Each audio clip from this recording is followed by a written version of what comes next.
በስመ አብ ወወልድ ወመንፈስ ቅዱስ አሐዱ አምላክ ዘለዓለም ሥላሴ አሜን። ትንቢትን ፍጻሜን ኢየሱስ ክርስቶስ።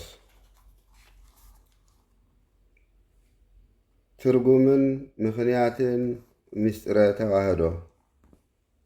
ኢየሱስ ኦርቶዶክስ ዝብል ቃል ኦርቶን ዶክስን ካብ ዝብል ክልተ ናይ ግሪክ ቃላት ተጣሚሩ ዝተረኸበ ቃል እዩ። ትርጉሙ እውን ኦርቶ ማለት ርቱዕ፣ ትክክለኛ፣ ቀጥተኛ፣ ቅኑዕ፣ ዝተስተኻኸለ ማለት እንትኾን ዶክስ ማለት ድማ እምነት፣ ሃይማኖት፣ አተሓሳስባ፣ አስተምህሮ ማለት እዩ።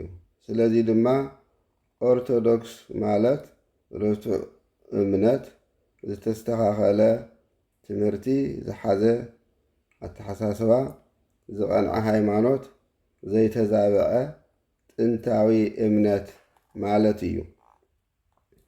ኦርቶዶክስ ዝብል ቃል ንፈለማ እዋን ኣብ ኣገልግሎት ዝወዓለ ድሕሪ ጉባኤ ኒቅያ ብ325 ዓመተ ምህረት እዩ።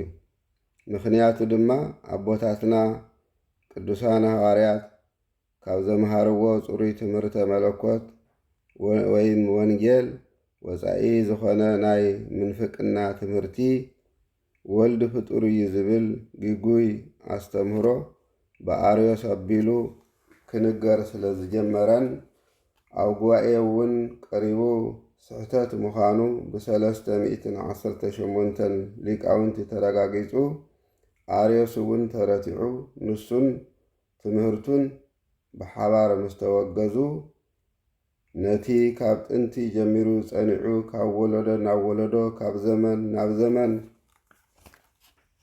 ከይተበረዘ ከይተኸለሰ ከይተዛብዐ ዝመፀን ክሳብ ፍጻመ ዓለም ንዘለዓለም እውን ጸኒዑ ዝነብርን ትክክለኛ ወይም ጥንታዊ ቅኑዕ ሓቀኛ ትምህርተ ሃይማኖት መፀዊዒ ኮይኑ ምእንቲ ከገልግል ኣብ ጉባኤ ኒቅያ ብሊቃውንቲ ወይም ብኤጲስቆጶሳት ዝተሰየመ ምስጢራዊ ስያመ እዩ። በዚ ታሪኻዊ ኸይዲ ምክንያት ቤተ ክርስቲያንና ኦርቶዶክስ ተዋህዶ ትበሃል። እዚ ስያሜ ዝተዋሃበሉ ምክንያት ካብ ኣርዮስ ጀሚሩ ክሳብ ምጽአተ ክርስቶስ ካብ ዝለዓሉ ዝተፈላለዩ መናፍቃንን ጉጉያት ትምህርትታትን ተዓቂባ ጥንታዊ ኦርቶዶክሳዊ ክርስቶሳዊ ኦርቶዶክሳዊ ኣስተምህሮኣ ኣጽኒዓ ብምሓዝ እትነብር ቤተ ክርስቲያን ስለ ዝኾነት እዩ። በብዘመናቱ ካብ ዝመፀ ዝተዛብዐ ዝተበረዘ ዝተኸለሰ ዝነቕዐ ምንፍቅናዊ ትምህርቲ ንምፍላይ እትጥቀመሉ ስያመን መድሓኒትና ኢየሱስ ክርስቶስ ዝመስረታ ኣቦታትና ቅዱሳን ሃዋርያት እውን ዘስፋሕፍሕዋ ንጽህቲ ቅድስቲ ቅንዕቲ ጥንታዊት ዝተስተኻኸለት ዘይተበረዘትን ዘይተኸለሰትን ኦርቶዶክሳዊት ሃይማኖት ምዃና ንምግላፅን ንምምስካርን እውን እዩ። እዚ ሓቂ እዚ ድማ ሊቃውንቲ ወለድና ቅዱስ ኤፍሬም ርትዒት ሃይማኖቶም ለቅዱሳን ኣበዊነ ናይ ቅዱሳን ኣቦታትና ሃይማኖት ርትዕቲ ቅድስቲ ጽንዕቲ ንጽህቲ ሓቀኛ እያ እናበሉ ኣምሂሮምናን ኣብ ጸሎት መጻሕፍትና እውን ኣቐሚጦምልናን እዮም። እግዚአብሔር ከምዚ ይብል ኣሎ፣ ኣብ ጎዳና ደው ኢልኩም ተመልከቱ፣ እቲ ጥንታዊ መንገድታት እቲ ጽቡቕ ጎዳና ኣየናይ ምዃኑ ጠይቑ እሞ ብኡ ተመላለሱ፣ ሽዑኡ ንነፍስኹም ዕረፍቲ ክትረኽቡ ኢኹም። ትንቢተ ኤርምያስ ምዕራፍ 6 ካብ ቁፅሪ 16።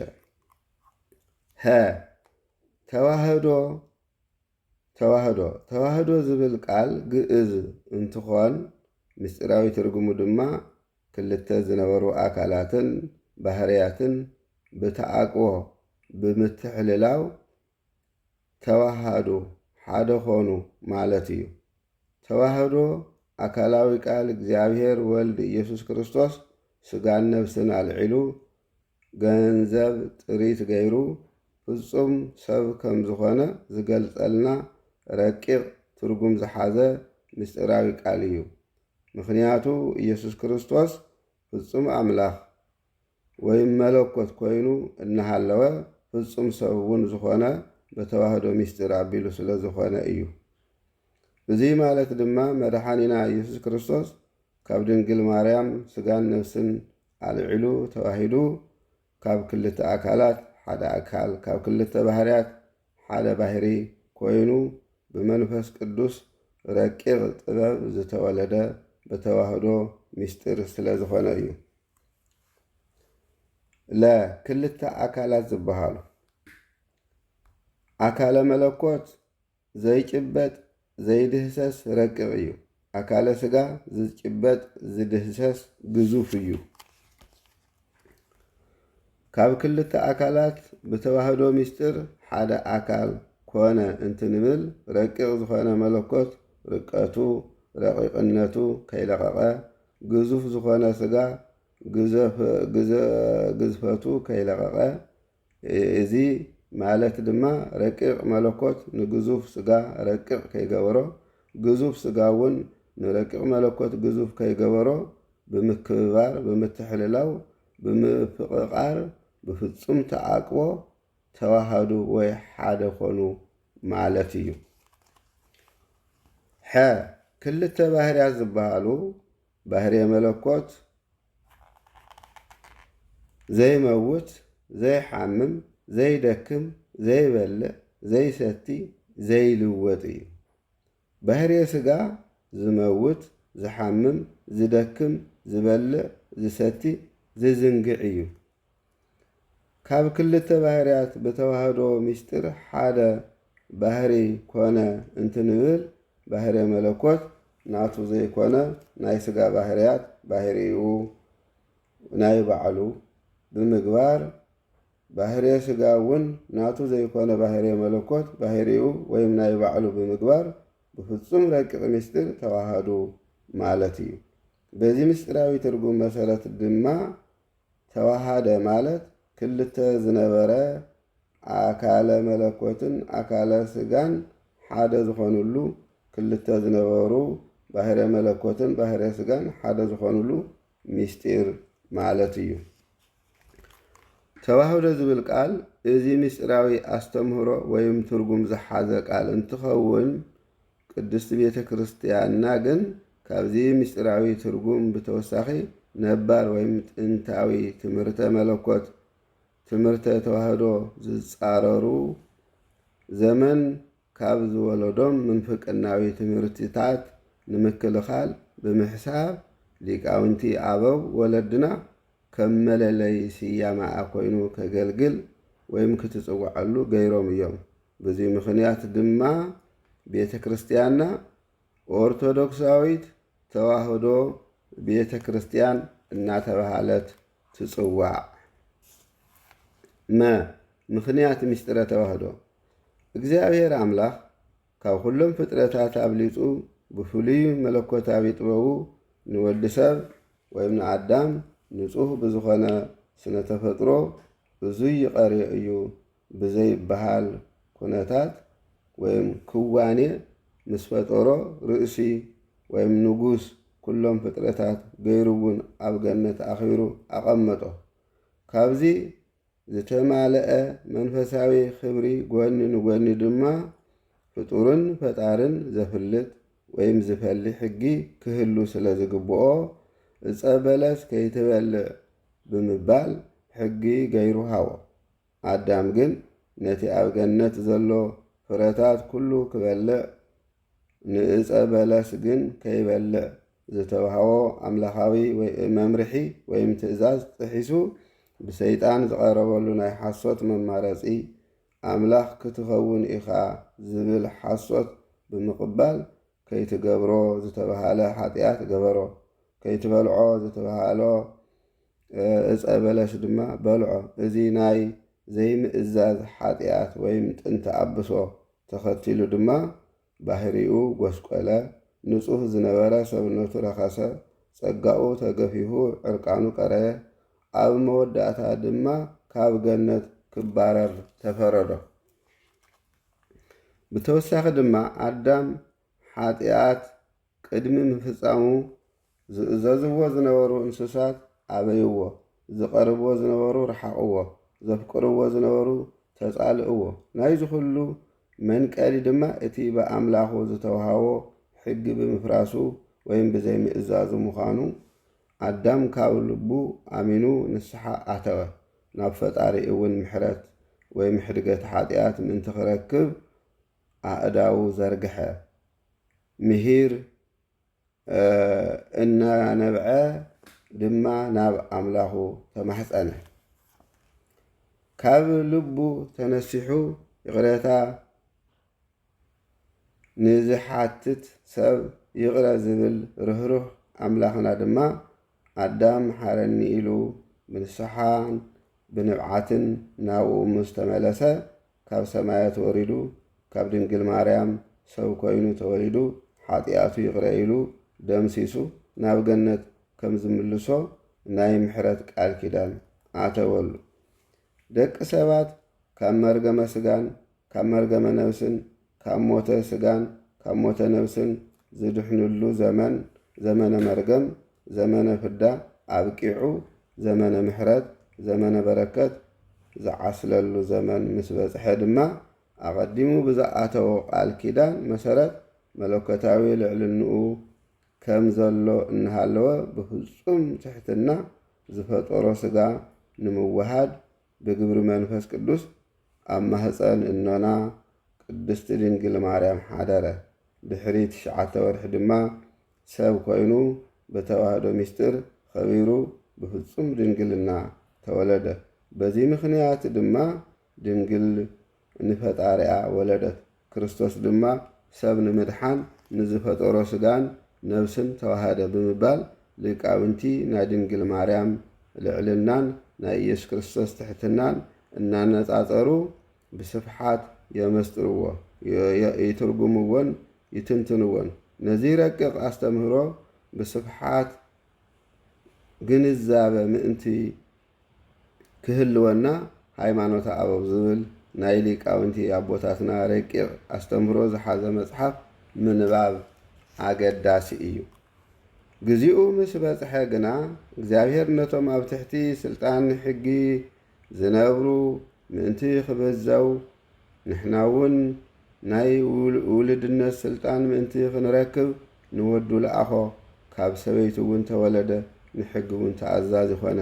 ገላትያ ምዕራፍ 4 ቁፅሪ 4-5 ንሱ ብባህሪው ኣምላኽ እኳ እንተኾነ ነቲ ማዕረ ኣምላኽ ምዃኑ ከም ምምንዛዕ ኣይቆፀሮን። እኳ ደኣ ሰብ ብምዃን መልክዕ ባርያ ብምውሳድ ብፍቓዱ ንባዕሉ ድኻ ገበረ።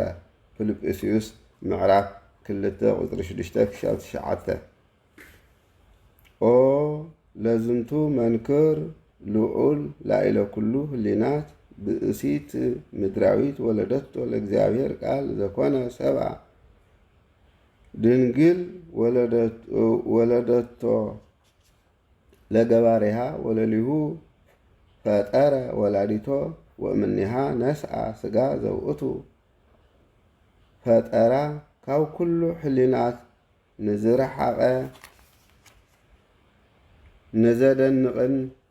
ንዘደንቕ ምስጢር ምድናቕ ይግባእ። ምድራዊት ሰበይቲ ሰብ ንዝኾነ ንእግዚአብሔር ቃል ወለደቶ፣ ድንግል ንፈጣሪኣ ወለደቶ። ንሱ እውን ነዲኡ ፈጠረ፣ ካብኣ እውን ንሱ ንዝፈጠሮ ስጋ ተዋሃደ። ገላትያ ምዕራፍ 4 ቁፅሪ 4 ቅዱስ ኤፍሬም ሶርያዊ ከም ዝነገረና ማለት እዩ። መድሓኒና ኢየሱስ ክርስቶስ ብፍጹም መለኮታዊ ምስጢር ስጋ ሰብ ተዋሂዱ ብምውላዱ፣ ብምጥማቑ፣ ብምሕማሙ፣ ብምስቃሉ፣ ብምማቱ፣ ብምትስኡን ናብ ሰማይ ብምዕራጉን ምኽንያት ሓጢኣት፣ ሞት፣ መርገም ተደምሲሱ ድሕነተ ዓለም ጋህዲ ኮነ። ተፈጸመ።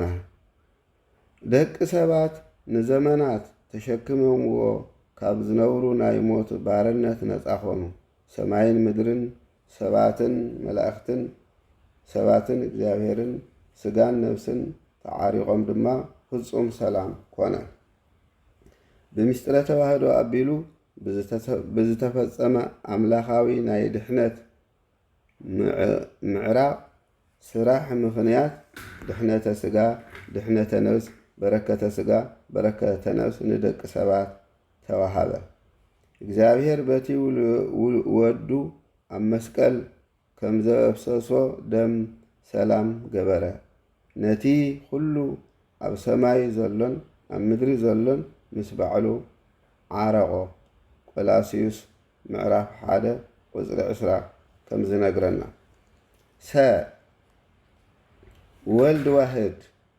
ወልድ ዋሕድ ተባሂሉ ዝፅዋዕ መድኃኒና ኢየሱስ ክርስቶስ ጥራሕ እዩ። ወልድ ዋሕድ ማለት ሓደ ጥራሕ ዝኾነ ወዲ ማለት እዩ። በዚ ስም እዙይ ኢየሱስ ክርስቶስ ብብሕታዊነት ዝፅዋዓሉ ምኽንያት ድማ ዓለም ቅድሚ ምፍጣሩ ዘመን ቅድሚ ምቕጣሩ ካብ እግዚአብሔር ኣብ ባህሪ ዘእምባህሪ ኣካል ዘእምኣካል ኮይኑ ብዘይካእኖ ብዘይ ምርመር ረቂቕ መለኮታዊ ኩነታት ወይ ምክዋኔ ዝተወለደ ስለ ዝኾነ እዩ። ካብዚ ብተወሳኺ እውን ዓለም ድሕሪ ምፍጣሩ ድሕሪ 5500 ዘመን ብዘይካ ምድራዊ ኣቦ ካብ ድንግል ማርያም ብግብረ መንፈስ ቅዱስ ብተዋህዶ ምስጢር ዝተወለደ ብሕታዊ ተቐዳሚ ኮይኑ ተኸታሊ ቅድሚኡ ይኹን ብድሕሪኡ ዘይብሉ ኣምላኽ ስለ ዝኾነ ወልድ ዋሕድ ተባሂሉ ይፅዋዕ። እዚ መለኮታዊ ምስጢር ዝወነነ ብቅድሚኡ ዘይነበረ ሕዚ እውን ዘየለ ንዘለዓለም እውን ዘይነብር ስለ ዝኾነ ኢየሱስ ክርስቶስ ወልድ ዋሕድ ተባሂሉ ይፅዋዕ። ቅዱስ ዮሐንስ ወንጌላዊ ነዚ ሓቂ እዙይ ንምርግጋጽ ኣብ ወንጌሉ ይኹን ኣብ መልእኽቱ ኢየሱስ ክርስቶስ ወልድ ዋሕድ ተባሂሉ ከም ዝፅዋዕ መስኪሩልና እዩ። በቲ ሓደ ወዱ ዝኣመነ ኩሉ ናይ ዘለዓለም ሕይወት ምእንቲ ክረክብ እምበር ከይጠፍእስ እግዚአብሔር ንወዱ ቤዛ ክሻዕ ዝህብ ክንዱዙይ ንዓለም ኣፍቀሮ። ዮሐንስ ወንጌል ምዕራፍ 3 ቁፅሪ 15-19 ወበእንተ ዝንቱ ተዓውቀ ፍቅሩ ለእግዚአብሔር ላዕሌነ እስመ ለወልዱ ዋሕድ ፈኖ ውስተ ዓለም ከመ ንሕየው ቦቱ። እግዚአብሔር ብወዱ ምእንቲ ብሕይወት ክንነብር ነቲ ሓደ ወዱ ናብ ዓለም ብምልኣኹ ብዙይ እዩ ፍቅሪ እግዚአብሔር ኣብ ማእኸልና ዝተገልጸ። ቀዳማይ ዮሐንስ መልእኽቲ ምዕራፍ 4 ቁፅሪ 9 ወነአምን ከመ ወልድ ዋሕድ ዘተወልደ እምአብ ነስአ ስጋ ወኮነ ሰብአ ወሃመ ወመተ ወተንስአ እሙታን አመ ሣልስት ዕለት እስመ ኢመዋቲ ውእቱ ወንተአመን በቃለ እግዚአብሔር በአሃዱ ህላዌ ካብ ኣብ ዝተወለደ ወልድ ዋሕድ ስጋን ነፍስን አልዒሉ ሰብ ከም ዝኾነ ከም ዝሓመመ ከም ዝሞተ ኣብ ሳልሳይ መዓልቲ ከም ዝተለዓለ ከም ዝተስአ ነአምን። ዘይመውት ስለ ዝኾነ ሓደ ኣካል ሓደ ባህሪ ከም ዝኾነ ብእግዚአብሔር ቃል ነአምን። ቅዱስ ቄርሎስ ኣብ ሃይማኖት ኣበ ኢየሱስ ክርስቶስ ኢየሱስ ዝብል ቃል ስም ካብ ቋንቋ ዕብራይስጥ ዝተወረሰ ኮይኑ ትርጉሙ ድማ መድኃኒት ማለት እዩ። ኢየሱስ ናይ ስግው ቃል እግዚአብሔር ወልድ ናይ ስጋውየ ወይ ናይ ተዋህዶ ስመ ተፀውኦ እዩ። ወዲ እውን ክትወልድ እያ ንሱ ንህዝቡ ካብ ሓጢኣቶም ከድሕኖም እዩ። ስሙ ድማ ኢየሱስ ክትብሎ ኢኻ ማቴዎስ 1 ምዕራፍ 21 ከም ዝብል ክርስቶስ ድማ ናይ ሹመት ስም እንትኸውን ትርጉሙ ድማ ዝተቐብአ ቅቡእ ማለት እዩ። ብኦሪት ስርዓት እዚ ቅብኣት ዝፍጸም ንዝነበረ ንሰለስተ ዓይነት ሽሞታት እዩ። ንሳቶም እውን ንንግስና፣ ነብይነትን ክህነትን እዮም። በዚ መሰረት ድማ ፈለማ ካብ ህዝቢ ይምረፁ፣ ብድሕሪኡ ብካህናት ወይ ብነቢያት ኢድ ብዝተቐደሰ ዘይቲ ይቕብኡ። ብድሕሪኡ ድማ ነቲ ዝትሸምሉ ኣገልግሎት ዝኸውን መንፈሳዊ ሃብቲ፣ ስልጣንን ክእለትን ይሓድሮም ከም ዝነበረ መጽሓፍ ቅዱስ ይገልጸልና። ዘጸአት ምዕራፍ 29 ቁፅሪ 7፣ ዘሌዋውያን 4:3፣ ቀዳማይ ነገሥት 16 11-13፣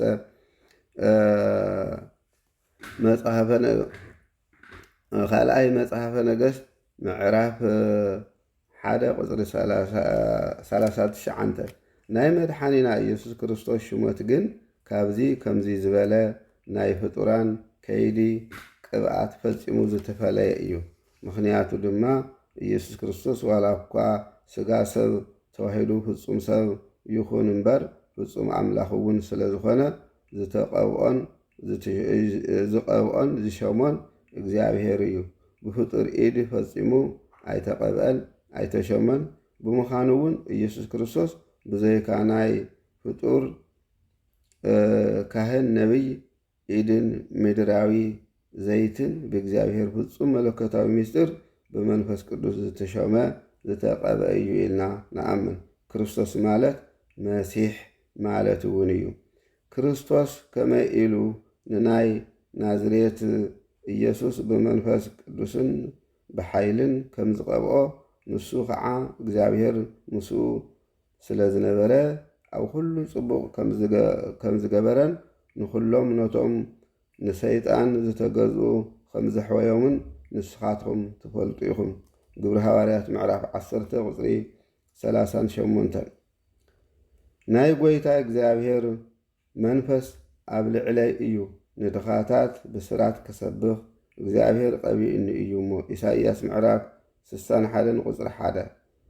ንጽድቂ ፈተኻ ንዓመፃ ድማ ጸላእኻ፣ ስለዚ ሕልፊ ብጾትካ እግዚኣብሔር ኣምላኽኻ ዘይተሓጐስ ቀብኣካ።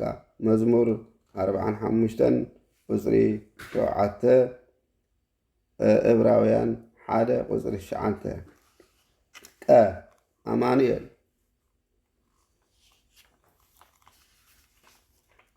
ኣማኑኤል ማለት እግዚኣብሔር ካብ ስጋና ስጋ ካብ ነፍስና ነፍሲ ተዋሂዱ ምሳና ሓደረ ከማና ሰብ ኮነ ማለት እንትኸውን ናይ ተፀውኦ ስሙ እውን እዩ። ኢየሱስ ክርስቶስ ኣማኑኤል ተባሂሉ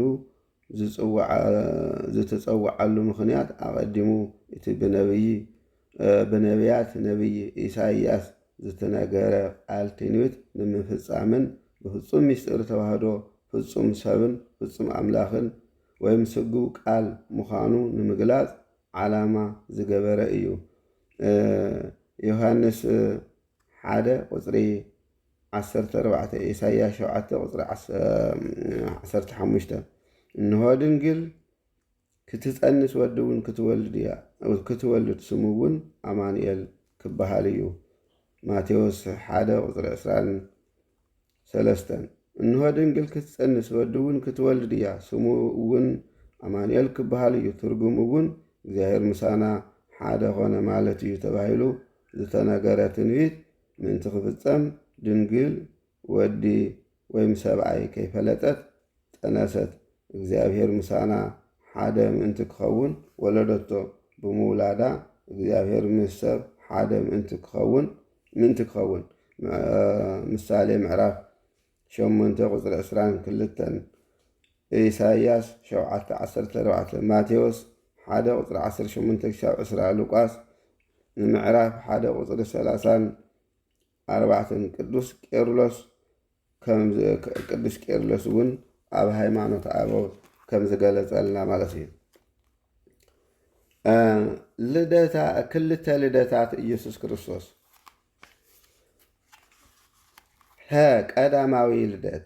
ናይ መጀመርያ ቀዳማዊ ልደት ዝበሃል ዓለም ቅድሚ ምፍጣሩ ዘመን ቅድሚ ምቁፃሩ እግዚኣብሔር ወልድ ካብ እግዚኣብሔር ኣብ ልዕሊ ኣእምሮ ፍጡራን ብዝኾነ ረቂቕ ኣምላካዊ ክዋኔ ኣካል ዘእማእካል ባህሪ ዘእምባህሪ ኮይኑ ዝተወለዶ ልደት እዩ። ስለ ዝኾነ ድማ እዚ ብዘይካ እኖ ካብ እግዚኣብሔር ኣብ ዝተወለዶ ልደት ናይ መጀመርያ ወይም ቀዳማዊ ዝረቐቐ ልደት ይበሃል። መዝሙር 109 ወይ 110 ቁፅሪ 3 መዝሙር 27 ወይ 28 እውን ከም ዝብለና ምሳሌ 8:25 እግዚአብሔር ወልድ ብቀዳማዊ ልደት ካብ እግዚአብሔር ኣብ እንትውለድ ንኣብ ኣኺሉ ንወልድ ንኣብ ኣኺሉ ንኣብ መሲሉ ማለት እውን ናይ ወልድ ኣካል ንኣብ ኣካል ኣኺሉ ኣካል ዘይኣክል ኮይኑ ናይ ወልድ ባህሪ ንኣብ ባህሪ መሲሉ ባህሪ ዘእምባህሪ ኮይኑ ብዘይ ምንኣስ ብዘይ ምብላፅ ብዘይ ምፍልላይ ብዘይ ምልዋጥ ምዃኑን ካብዚ ንላዕሊ ግን ፍጹም ሕልና ሰብ ክምርምሮን ክበፅሖን ብዘይኽእል ሰማያዊ ምስጢር ዝተፈጸመ ምዃኑን ምግንዛብ የድሊ። ስለዚ ቀዳማዊ ልደት ኣቦታትና ሊቃውንቲ ብምሳሌ ንምርዳእ ዋላ እኳ እተፈተኑ መደምደሚኦም ግና ሕሊና ሰብ ተመራሚሩ ዘይበፅሖ ምስጢር እዩ ዝብል ገባሬ መንክራት ብምባል ዝፍለጥ ቅዱስ ጎርጎርዮስ ኣብ ዝመሃሮ ትምህርቲ ወልድ ካብ ኣብ ዝተወለዶ ልደት ካብ ልቢ ሕሊና ካብ ኣንደበት ድማ ቃል ብምንፅፃር ቀዳማዊ ልደት ወልደ እግዚኣብሔር ፍጹም ምስጢር ምዃኑ ሰባት ብዝርድእዎ ምሳሌ ተንቲኑ ገሊፅልና ይርከብ። ናይ ወልድ ካብ ኣብ ምውላዱ ዘይምርመር ክነግርዎ እውን ዘይከኣል እዩ። ዘይምርመር ረቂቕ ስለ ዝኾነ ግዙፍ ንረቂቕ መርሚሩ ምፍላጥ ዘይከኣሎ እዩ እሞ ናታቶም ነገር መርሚሩ ምፍላጥ ኣይከኣለን እሞ መዝሙር 17 ወይ 18 ቁፅሪ 9 ሓደ መዝሙር 138 ወይ 139 ቁፅሪ 6-14 ማቴዎስ 11 ቁፅሪ 27 ዮሃንስ 4 ቁፅሪ 24 ምስናይ ሰብ ባህሪ ኣይመሳሰለን ልደት እውን ከም ናይ ሰብ ልደት ስለ ዘይኮነ ረቂቕ ምስጢር እዩ ኣይምርመርን።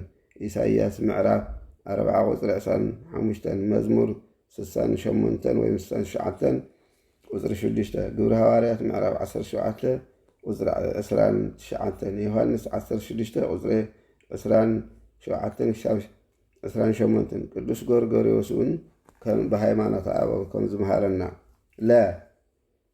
ዳህራዊ ወይም ዳሕራዋይ ልደት መድሓኒና ኢየሱስ ክርስቶስ ዓለም ምስ ተፈጠረ ዘመን ምስ ተቆፀረ ኣዳም ብሓጢኣቱ ምክንያት 5500 ዓመታት ኣብ ገሃነመ እሳት ምስ ተቐፅዐ ብቃል ኪዳኑ መሰረት ከድሕኖ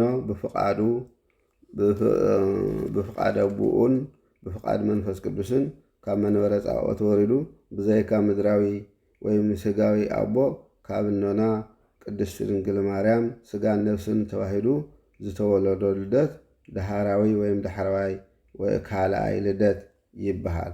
መዝሙር 9 ወይም 91 ቁፅሪ 4 ካልኣይ ጴጥሮስ ምዕራፍ 3 ቁፅሪ 8 ገላትያ 4 ቁፅሪ 4 ኢሳይያስ 7:14 ኢሳይያስ 9 ቁፅሪ 6 ዘፍጥረት 3:15 መዝሙር 106 ወይ 107 ቁፅሪ 20 እዚ ዳሕራዋይ ልደት ከም ቀዳማዊ ልደት ብረቂቕ ምስጢር ዝተፈጸመ ዘይኮነስ ናይ ሰብ ስጋ ብምውሃድ ብግዝፈት ዝተፈጸመ ኣምላኻዊ ምስጢር እዩ። ናይ ሰብ ስጋ ተዋሃደ ኣልዓለ ወሰደ እንትበሃል ካብ ዘመነ ኣበው ካብ ዘመነ ነቢያት ጀሚሩ ብዝተፈላለየ ሕብረ ነገር ቃል ትንቢት እናተነገረ እናተገለጸ ብዝመጾ መሰረት ብሕቱም ድንግልና ተጸኒሱ ብሕቱም ድንግልና ተወለደ ማለት እዩ። ቀዳማዊ ልደት ብዘይካ እኖ ካብ ኣብ ብዳሕራዋይ ልደት ድማ ብዘይካ ኣቦ ወዲ ማርያም ኮይኑ ዝተወለዶ ልደት እዩ። ወይደልወነ ንእመን ከመቦቱ ለወልደ እግዚአብሔር ክልኤቱ ልደታት ቀዳማዊ ልደቱ ምእግዚአብሔር ኣብ እንቅድመ ኩሉ መዋዕል ወዳግማዊ ልደቱ እምእግዝእትነ ድንግል ማርያም በዳሃሪ መዋዕል ንወዲ እግዚአብሔር ክልተ ልደታት ከም ዘለዎ ክነአምን ይግባአና እዩ። እቲ ሓደ ቅድሚ ዘመናት ኩሉ ካብ እግዚአብሔር ኣብ ዝተወለዶ ልደት እዩ። እቲ ካልኣይ ድማ ካብ ኣዴና ማርያም ኣብ ዳሕራዋይ ዘመን ዝተወለዶ ልደት እዩ። መዝሙር 2 ቁፅሪ 7 ማቴዎስ 19:28 ዮሐንስ 16 ቁፅሪ 27 ገላትያ 4 ቁፅሪ 4 ቅዱስ ባስልዮስ ብሃይማኖት አበው ብስፍሓት ከም ዝነገረና ማለት እዩ። ካብ እግዚአብሔር ኣብ ብዝተወለዶ ብቀዳማዊ ልደቱ ወዲ እግዚአብሔር እዩ። ካብ ድንግል ብዝተወለዶ ዳሕራዋይ ልደቱ ወዲ ሰብ ኮነ። ገላትያ ምዕራፍ 4 ቁፅሪ 4 ንሱ ብመለኮት ምስ ኣብ ሓደ ዝኾነን ዝተስተኻኸለን ፍጹም ኣምላኽ እዩ። ንሱ ጥራይ ካብ ድንግል ብዝተወለዶ ልደት ብስጋ ምስ ሰብ ሓደ ዝኾነ ፍጹም ሰብ እዩ። ቅዱስ ናጣሊስ ከም ዝበለና ብሃይማኖት አበው ብምድራዊ ልደቱ ኣቦ ኣለዎ ኣይትበሉ፣ ብሰማያዊ ልደቱ እኖ ኣለዎ ኣይትበሉ። ንሱ ብምድሪ ኣቦ ዘይብሉ ኣብ ሰማይ ድማ እኖ ዘይብሉ እዩ። ቅዱስ አትናቴዎስ ብሃይማኖት አበው ከም ዝነገረና። ትንቢትን ፍጻመን ኢየሱስ ክርስቶስ ኣዳም ብዝፈጸሞ ጥሕሰት ሕጊ ጥንተ ኣብሶ ምኽንያት ዕርቃኑ ምስ ቀረየን ዝነበሮ ክብሪ ምስኣነን ካብ ልቢ ተጣዒሱ ንስሓ ኣትዩ ምሕረትን ሕድገትን ሓጢኣትን ካብ ኣምላኹ ምስ ለመነ ብባህሪኡ መሓሪ ሓዛኒ ርኅሩሕ ይቕረ በሃልን ዝኾነ ኣምላኽና ምሕፅንትኡን ልመናኡን ተቐቢሉ ካብ ሰማያት ወሪዱ ካብ ድንግል ማርያም ተወሊዱ ኣብ መስቀል ተሰቒሉ ሞይቱ ተቐቢሩ ድሕሪ ሳልሳይ መዓልቲ ካብ መቃብር ተሲኡ ከም ዘድሕኖ ቃል ኪዳን ኣተወሉ። እዚ ናይ ምሕረት ቃል ኪዳን ናይ ድሕነት ቆፀሮ ኣብ ትምህርቲ ሃይማኖት ክርስትና ዋና ዓንዲ ኮይኑ ካብ ወለዲ ናብ ውሉድ ዘመኑ ብዝፈቐዶ ኩነታት ማለት እውን ብዘመነ ኣቦ ብቃል ብዘመነ ነቢያት ብቃልን ብፅሑፍን እናተነገረ እናተተርጎመ እናተተስፈወ ዝመፀ እዩ። እዚ ቃል ኪዳን እዚ ድማ ወለድና ቅዱሳን ኣበውን ነቢያትን ሃንቀው ኢሎም ይፅበይዎ ከም ዝነበሩ መፅሓፍ ቅዱስ ፀሓፈልና። ኢሳይያስ ምዕራፍ 64 ቁፅሪ 1-7 ሎሚ መድሕን ንሱ እውን ክርስቶስ ጎይታ ኣብ ከተማ ዳዊት ተወሊዱልኩም ኣሎ። ሉቃስ 2 ቁፅሪ 6-11 ካብዚ መፅሓፍ ቅዱሳዊ ምንባብ ትንቢትን ፍጻመን ምስጢረ ልደት እቲ ትኽክለኛ መንነት መድሓኒና ኢየሱስ ክርስቶስ ብዝግባእ ምርዳእ ይከኣል እዩ። ምክንያቱ ድማ ጎይታና ኢየሱስ ክርስቶስ ካብ ድንግል ማርያም ነብስን ስጋን ተዋሂዱ በተዋህዶ ምስጢር ከቢሩ ፍጹም ኣምላኽ እንትኾን ፍጹም ሰብ እውን ኮይኑ ዝተወለደ ናይ ባህሪ ኣምላኽ እግዚአብሔር ምዃኑ ዘረጋግፀልና መፅሓፍ ቅዱሳዊ መርትዖ ስለ ዝኾነ እዩ። ናይ ሰላም ሓለቓ ሓያል ኣምላኽ ዘለዓለማዊ ኣቦ ናይ ዓለም መድሓኒት ዘለዓለማዊ ንጉስ ተባሂሉ ዝፅዋዕ ኣምላኽ ወይ መለኮት ፈጣሪ ጥራሕ ብምዃኑ ካብዚ መፅሓፍ ቅዱሳዊ ምንባብ ኢየሱስ ክርስቶስ ናይ ባህሪ ኣምላኽ ምዃኑ ምርዳእ ይከኣል እዩ። ትንሳኤ ልቢ ኣምላኽ ዝተባሃለ ቅዱስ ዳዊት ኣብ መዝሙሩ ብመንፈስ ቅዱስ መሪሕነት ኣቐዲሙ ብዛዕባ ትንሳኤ ክርስቶስ ከም ዝስዕብ ኢሉ ትንቢት ተናጊሩ እዩ። ወተንሳአ እግዚአብሔር ከመዘንቃህ እምንዋ እግዚአብሔር ካብ ድቃሱ ከም ዝነቅሕ ስኻር ወይኒ ከም ዝሓደጉ ሓያል ሰብ ተልስአ። መዝሙር 77 ወይም 78 ቁፅሪ 65።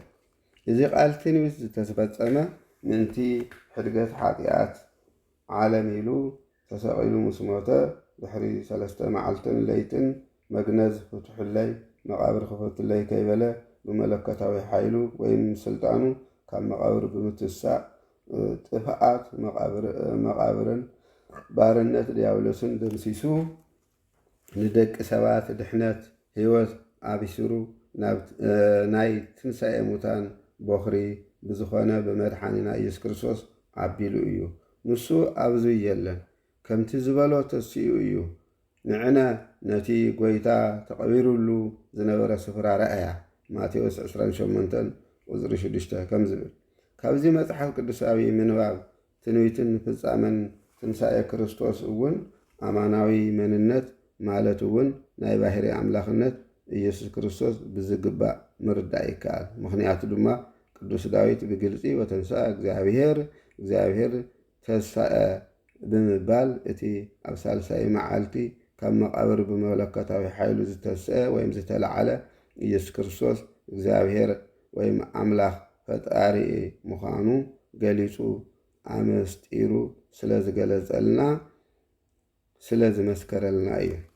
ዕርገት ቅዱስ ዳዊት ናይ ክርስቶስ ዕርገት ብዝምልከት እውን ኣብ መዝሙሩ ከም ዝስዕብ ብምባል ቃል ትንቢት ተናጊሩ ነይሩ እዩ። ዓርገ እግዚአብሔር በይባቤ ወእግዚእነ በቃለ ቀርን ዘምሩ ለአምላክነ ዘምሩ። አምላኽ ብዕልልታ እግዚአብሔር ብድምፂ መለኸት ዓረገ ዘምሩ ለአምላኽና ዘምሩ ዘምሩ ንንጉስና ዘምሩ። መዝሙር 47 ወይ 48 ቁፅሪ 5-6 ከም ዝብል እዚ ቃል ትንቢት ዝተፈጸመ ድማ ብመለከታዊ ብኣምላኻዊ ስልጣኑ ካብ መቃብር ምስ ተስአ ኣብ ዝተፈላለዩ እዋናት ንደቀ መዛሙርቱ እናተገለጸ ንሃዋርያዊ ተልእኾኦም ስንቂ ምእንቲ ክኾኖም ትምህርትን ስርዓትን እናምሃሮም ን40 መዓልትታት ዝኣክል ድሕሪ ምጽናሕ መንፈሳዊ ስልጣን ወይ ሃብተ ክህነት ሂቡ ባሪኹን ቀዲስን ናብ ብታንያ ሒዝዎም ድሕሪ ምኻድ እናረኣይዎ ናብ ሰማይ ብዝዓረገ ብጎይታናን ብመድሓኒናን ብኢየሱስ ክርስቶስ ኣቢሉ እዩ። ክባርኾም እንተሎ ከዓ ካብኣቶም ተፈለየ ናብ ሰማይ እውን ዓረገ፣ ንሳቶም ድማ ሰገዱሉ። ሉቃስ ምዕራፍ 24 ቁፅሪ 51-52። ካብዞም ምንባባት መጽሓፍ ቅዱስ ትንቢትን ፍጻመን ዕርገተ ክርስቶስ እውን ኣማናዊ መንነት ኢየሱስ ክርስቶስ ምርዳእ ይከኣል እዩ።